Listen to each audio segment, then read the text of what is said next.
जय माँ मरी आप सभी को। मरी माँ सदा सहाय। देखिए, आज मैं दिवाली, नरक चौदस और उसके पहले आने वाली धनतेरस से जुड़ी एक विशिष्ट जानकारी लेकर के आया हूँ। इस बात को समझिए कि धनतेरस, नरक चौदस, दिवाली और ग्यारस तक क्यों शक्तियां एक्टिव रहती हैं और कौन कौन सी शक्तियों की साधना करने से आपको फल प्राप्त होगा और किस शक्ति की साधना करने से आपको कौन सा फल प्राप्त होगा। पहली चीज, आज सबसे पहले शरद पूर्णिमा है। ठीक, मेरे नाम की जो पूर्णिमा है, आप सबको उसकी बधाई। अब शरद पूर्णिमा से लेकर के ग्यारस तक यानी देव उठनी तक आपका लक्ष्मी काल लगता है। अब लक्ष्मी काल एक्चुअल में होता क्या है? जब ये कहा जाता है कि माता रानी, माँ आदि शक्ति दुर्गा जब काली रूप धारण करके विसर्जन लेती है या वापस लौटती है, तो उस दौरान वो लक्ष्मी रूप में वापस आती है, जो कि शरद पूर्णिमा से लगती है। शरद पूर्णिमा से लेकर के देव उठनी ग्यारस तक, जब तक कि विष्णु जी अपनी करवट नहीं बदलते, जब तक ऐसी ऐसी शक्तियों का वास होता है जिसको आप जागृत करके बहुत सारे पुण्य लाभ अर्जित कर सकते हैं।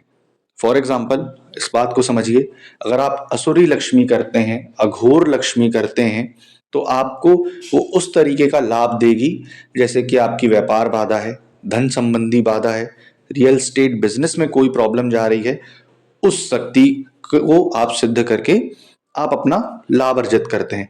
इसी तरीके से जैसे नरक चौदस होती है, उसमें आप जितनी भी काली माँ से रिलेटेड शक्तियां हैं, उसको आप चाहे आप माँ काली दक्षिणा काली करें, अघोर काली करें या आप महाकाली करें, शाबर संस्कृत कोई भी मंत्र करें, उससे वो बहुत ज्यादा ही उग्र रूप में आपको जल्दी प्रसन्न होकर के शीघ्र अतिशीघ्र फल देती है। इसी तरीके से जो दिवाली की रात होती है, वो सारे साधकों के लिए बहुत ही अटूट रात होती है।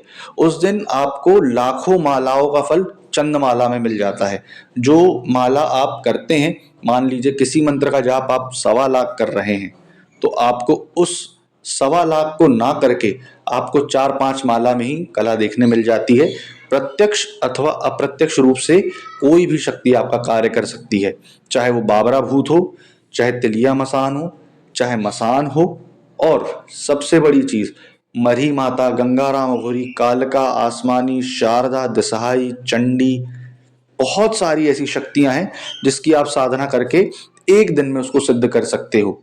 आप कोई भी साधना करो, चाहे धन रिलेटेड हो, चाहे कुबेर जी की करो, चाहे कामदेव की करो, वशीकरण सिद्ध करो धनतेरस के दिन, वो सारी चीजें आपको फल बहुत जल्दी देंगी। प्रत्यक्ष रूप से तो कम, लेकिन अप्रत्यक्ष रूप से ज्यादा देंगी। जो आपके काम रुके डले हुए हैं, वो आपके जल्दी हो जाएंगे। उसके बाद ग्यारस जो होती है देव उठनी, उस दिन उस शक्तियों का डेमो होता है। जब विष्णु जी करवट बदलते हैं, तब उसका पूरा डेमो होता है। जैसे फॉर एग्जाम्पल, आपने सुना होगा लेमन लिफ्टिंग, ठीक, या फिर कोई चीज उठाना, स्टार्टर स्टॉपर, ये सारी चीजें आपने सुनी होगी। तो साधक जब उस चीज को साधता है, तब उसके बाद उसका डेमो होता है ग्यारस में। तिलिया मसान को जागृत करता है, उसका डेमो होता है ग्यारस में। मरही को जागृत करता है, उसका डेमो होता है ग्यारस में। काली शक्ति, तामसिक शक्ति, सात्विक शक्ति, कोई भी शक्ति आप अगर करते हैं, उसका डेमो ग्यारस में होता है। गंगाराम घोरी का डेमो ग्यारस में आप कर सकते हैं। बहुत सारी ऐसी साधनाएं हैं, जैसे मनसाराम है, कीनाराम है, कानिफनाथ है, बहुत सारी ऐसी साधनाएं हैं। फॉर एग्जाम्पल, मैं एक नरसिंह की साधना पकड़ लेता हूँ या करुआ की साधना पकड़ लेता हूँ, तो दिवाली की रात में अगर आप उसको करोगे तो आप उसको कुछ ही माला में सिद्ध कर सकते हो। इसलिए आप लोग को मरी माँ उपासक परिवार की ओर से ये सारी साधनाएं जो मैंने अभी बताई हैं, जितने भी मैंने अभी तक वीडियोस डाले हैं साधनाओं के ऊपर, वो 3 दिवसीय आपको साधनाएं दी जाएंगी, जो कि आपकी धनतेरस में, नरक चौदस में और उसके बाद दिवाली में होंगी। ठीक, हर किसी साधना का अलग अलग दिन रखा गया है। नरक चौदस में कौन सी साधना होगी, जैसे फॉर एग्जांपल महाकाली लेते हैं तो दिवाली के दिन। अब नरक चौदस में आप कौन सी साधना कर सकते हैं, काली की या कामाख्या देवी की, वो सारी साधनाएं बताई जाएंगी। दिवाली में भैरव साधना कैसे करनी है, भैरव भैरवी संपुटित मंत्र की साधना कैसे करनी है, और अगर आप चाहें तो उस साधना को ग्यारस तक लेकर भी चल सकते हैं, ताकि आप ज़्यादा से ज़्यादा अपनी ऊर्जा उसमें डाल पाएं। ये सारी चीज़ें आपको बताई जाएंगी। तो आपको जितनी भी मैंने अभी तक वीडियो में साधनाएं डाली हैं, तामसिक विधान अथवा सात्विक विधान से आप नीचे दिए नंबर पर संपर्क करके सशुल्क ले सकते हैं। और आप अपने जीवन में या तांत्रिक बनना चाहते हैं या साधक बनना चाहते हैं, साधना में आगे बढ़ना चाहते हैं, या कोई कार्य आपका अटका पड़ा है जिसको आप खुद स्वयं सॉल्व करना चाहते हैं, वो सारी चीज कर सकते हैं। तो आशा करूंगा आपको जानकारी पसंद आई होगी। जय माता मरी।